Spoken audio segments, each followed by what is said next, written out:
दोस्तों नमस्कार। अंधेरा घना है मगर दिया जलाना कहाँ मना है। आरएस इंटरव्यू जल्दी उम्मीद है शुरू हो जाएंगी। आसपास में बहुत सी नकारात्मक खबरों के बीच में आपको जो आशा के दीपक है वो जला करके रखना है, क्योंकि संसार में जो संसार है वो आशा से संचालित होता है। और आप आरएस इंटरव्यू की तैयारी कर रहे हैं तो मैं आपको कहना चाहूँगा कि ज़्यादा से ज़्यादा मौक दें। मौक के लिए ये ना सोचें कि आपकी तैयारी हो जाएगी और उस दिन आप मौक देंगे।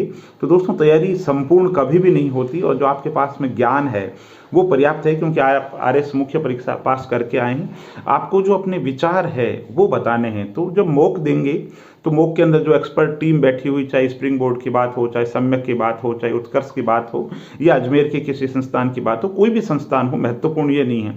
महत्वपूर्ण ये है कि जो संस्थान के अंदर मौक दे रहे हैं वहाँ पे जो एक्सपर्ट बैठे हैं वो आपसे हाइपोथेटिकल सवाल पूछे जाएंगे, आपसे पूछेंगे तो देखेंगे आप में निर्णय लेने की क्षमता है कि नहीं, आपकी बातों में कहीं अंतर विरोध तो नहीं, आपके बैठने का तरीका क्या है, आपके उठने का क्या तरीका है, आपकी भाव भंगिमाएं क्या है, आप जब बोलते हो है ना तो किस तरीके से बोलते हो, सामने वाले की जो बात है उसको कितना रिस्पेक्ट देते हो, कितने सलीके से सुनते हो, कितने सलीके से बात का जवाब दे पाते हो, आपकी जो आवाज़ है उसका पिच कहीं बहुत ज़्यादा नहीं हो रहा और फिर बहुत धीमा नहीं हो रहा हो, या बैलेंस है या नहीं। इस तरीके से जो इंटरव्यू बोर्ड देखेगा राज्य सरकार के लिए, भारत सरकार की जो योजनाएं हैं उनके प्रति आपके क्या विचार हैं, भारत का जो संविधान है, भारत की जो न्यायपालिका है, भारत की जो संवैधानिक या जो गैर संवैधानिक जो संस्थाएं हैं उनके प्रति आपका कैसा नज़रिया है, भारत की जो संस्कृति है, भारत की जो विरासत है, राजस्थान राज्य की जो विरासत है, संस्कृति है, उसके प्रति जो आपका नज़रिया है वो नज़रिया कैसा है। आप परंपराओं में विश्वास रखते हैं या आधुनिकता में विश्वास रखते हैं,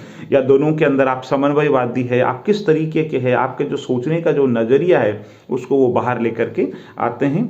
तो मौक ज़्यादा से ज़्यादा दे। मौक जब ज़्यादा देंगे तो आप जो गलती करेंगे है ना, इंटरव्यू बोर्ड आपको बताएगा कि आप ये गलती कर रहे हैं तो दोबारा वो आप गलती नहीं करेंगे।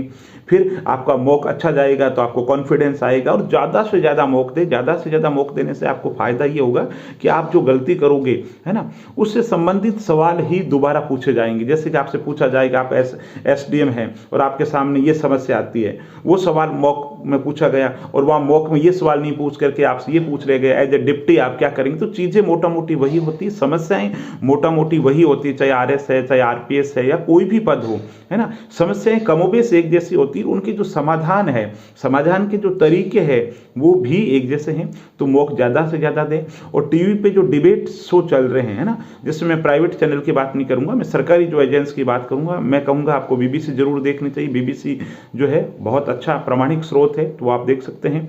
इसके अलावा लोकसभा राज्यसभा के जो टीवी चैनल है, सरकारी जो एजेंसी है, उनके बात करने का तरीका जिस तरीके से है, जैसे एक ब्यूरोक्रेट से बोलता है तो उसका बात करने का तरीका देखो है ना, किसी तरीके का पूर्वाग्रह नहीं होता, किसी तरीके का कोई झुकाव नहीं होता, बात के अंदर तार्किकता होती है। जब बोलता है तो ऐसा लग रहा है जैसे आप देखो भारतीय विदेश सचिव जब बोलेगा ना, बात को नपे तुले बोलना होता है। एक शब्द अगर इधर उधर हो जाए तो बात है ना गड़बड़ हो जाती है। इसलिए आप भी चूंकि प्रशासनिक अधिकारी बनने जा रहे हैं तो आपके जो शब्द है वो बहुत ज़्यादा मायने रखते हैं। तो आपकी जो भाषा है वो संयमित होनी चाहिए, आपका जो आचरण है शिष्टाचार से युक्त होना चाहिए, आपकी जो बात करने का तरीका ऐसा होना चाहिए, लगना चाहिए कि जैसे कोई बड़ा ब्यूरोक्रेट बोल रहा है, कोई बहुत बड़ा प्रशासनिक अधिकारी बोल रहा है। और प्रशासनिक अधिकारी से क्या उम्मीद की जाती है? उम्मीद की जाती है संविधान में विश्वास हो, संस्थाओं के अंदर उसका विश्वास हो, और किसी के प्रति कोई नकारात्मक नजरिया नहीं हो, किसी तरीके का कोई पूर्वाग्रह नहीं हो, मध्यम मार्गी दृष्टिकोण लेकर के चले, समस्याओं का रोना नहीं रोए, संसाधनों का रोना नहीं रोए, जो संसाधन है